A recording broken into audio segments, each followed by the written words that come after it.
ஐயோ மேனேஜருக்கு ஓகே சாருக்கு பதிலாக ஓகே தான் அனுப்பிச்சிட்டேனே. பதறாத, மெசேஜை டக்குன்னு எடிட் பண்ணு. ஏன் வாட்ஸ்அப்பில் தான் எடிட் ஆப்ஷன் இல்லையே. அப்போ ஃபர்ஸ்ட் வாட்ஸ்அப் அப்டேட் பண்ணு போ. இந்த மாதிரி ஆப்ஸ்க்குலாம் இப்படி அப்பப்போ அப்டேட் கொடுத்துக்கிட்டே இருக்காங்க. DevOps அண்ட் டெக்னாலஜி யூஸ் பண்ணி தான். இந்த DevOps யூஸ் பண்ணி நம்ம ஃபோனுக்கு எப்படி ஒரு அப்டேட் வருதுன்னு பிரேக் டவுன் பண்ணி பார்க்கலாமா?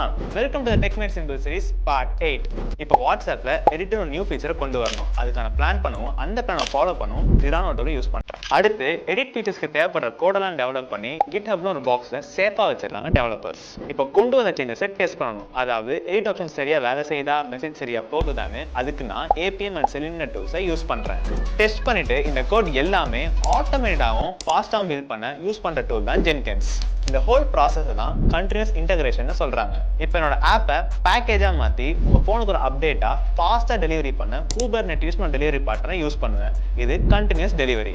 இந்த மாதிரி ஒரு ஆப்பில் கொண்டு வர அப்டேட்ஸை நம்ம மொபைலுக்கு ஃபாஸ்ட்டாக டெலிவரி பண்ணுற CI அண்ட் CD தான் நம்ம DevOps சொல்லுவோம். ஸோ குளோபல் சர்டிஃபிகேஷன்ஸோட இந்த DevOps டெக்னாலஜி கற்றுக்க ஆசைப்பட்டீங்கன்னா பயோல லிங்க் இருக்கு, இப்போவே ரெஜிஸ்டர் பண்ணிக்கோங்க. அண்ட் டெக்கை சிம்பிளாக புரிஞ்சுக்க நம்ம பேஜை ஃபாலோ பண்ண மறக்காதீங்க.